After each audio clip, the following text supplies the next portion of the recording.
Karena gini, Frans, ada informasi juga yang menyebutkan bahwa Eki sempat minum ya di hari kejadian.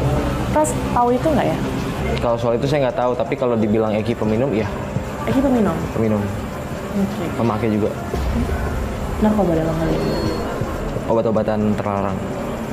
Kalau dibilang narkoba, saya nggak tahu itu jenisnya apa. Tapi emang jenisnya apa kalau pengetahuan Frans? Saya nggak pakai sih. Saya nggak pernah pakai, jadi nggak tahu Eki pakai apa gitu. juga nggak tahu. Nggak tahu. Informasi dari teman-teman yang pada saat itu mungkin ketemu Eki ya. Di hari itu Eki minum atau enggak? Atau pakai atau enggak?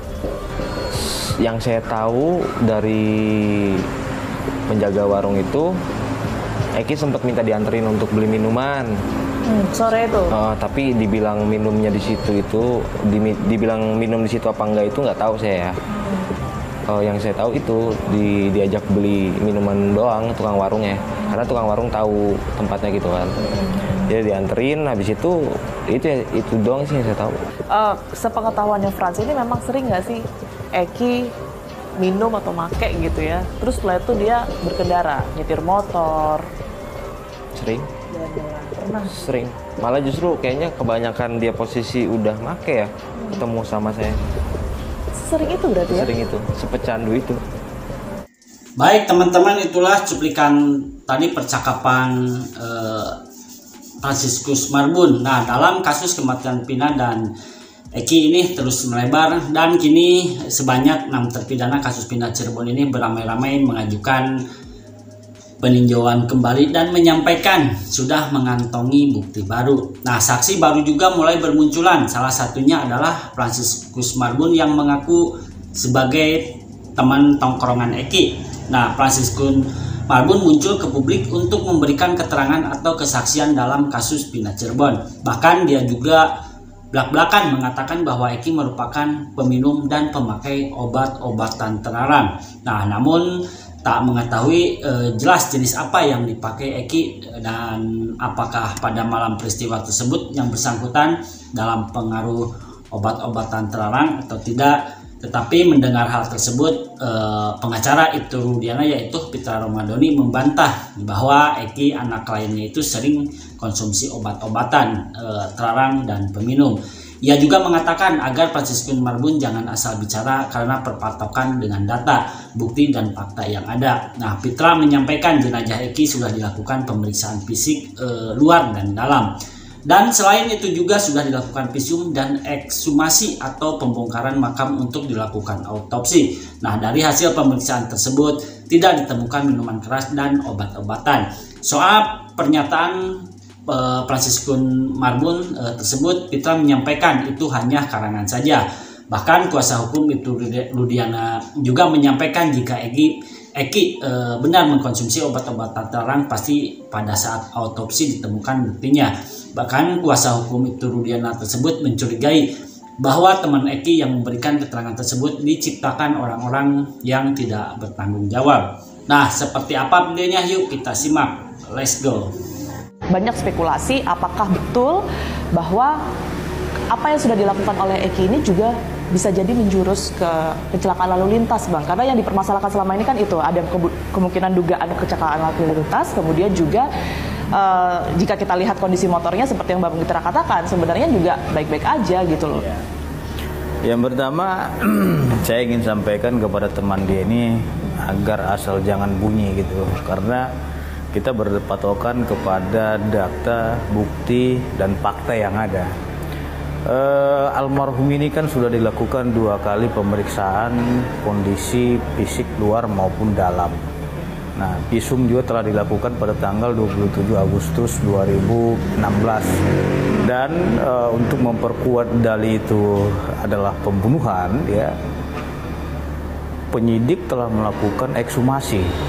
Ya, dalam artian pembongkaran makam untuk dilakukan otopsi. Di dalam hasil otopsi itu tidak ditemukan adanya minuman keras, ya, dan yang katanya obat-obat yang disampaikan oleh temannya itu.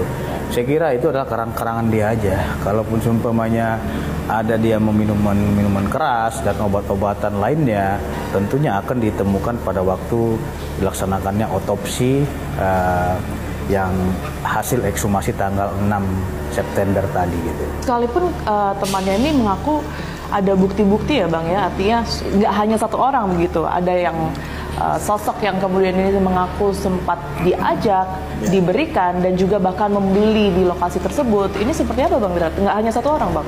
Saya curiga ini mereka ini diciptakan Oleh siapa? ya, oleh ada oknum yang tidak bertanggung jawab. Kalaupun seumpamanya tuduhan itu yang mereka lakukan itu seperti yang disampaikan oleh siapa yang mengaku teman ini terbukti ya, ya siapa namanya? Si Frans ini ya, tentu setelah dilakukan otopsi itu ditemukan itu. Dan itu tidak ada Nggak di ada. tahun 2016 ya? Iya, Sudah dipastikan ya Bang? Sudah diotopsi. Kalau memang yang disampaikan dia itu dia menemukan bukti ataupun fakta lainnya, seharusnya dia ini ke penyidik menyampaikannya, bukan malah dia keluar-keluar yang menyesatkan publik gitu. Kalau dibilang itu kecelakaan, itu tidak masuk akal dan tidak logika gitu. Dari hasil otopsi, dari visum, dan dari barang bukti sepeda motor, itu tidak ada kesesuaian untuk kecelakaan. Oke. Tadi Bang Pitra sempat menyebutkan barang bukti begitu ya Bang ya. Ada sepeda motor yang sebelumnya mungkin sempat kita bahas Bang di episode fakta sebelumnya. Kemudian Bang Pitra juga menunjukkan kepada saya kondisi helm ya Bang ya, pada saat itu tampak belakang. Iya. Nah kebetulan ini rekan dari Eki Bang, pemilik dari helm tersebut, ini sudah menunjukkan kepada kami tampak depannya yang ternyata dalam kondisi pecah atau rusak parah sebenarnya Bang. Mohon maaf. Penyidik tidak melihat serpihan helm itu, dan situ kan nggak semuanya hantu, masih ada busanya di sini. Di bagian depan. Di bagian depannya masih ada busanya itu.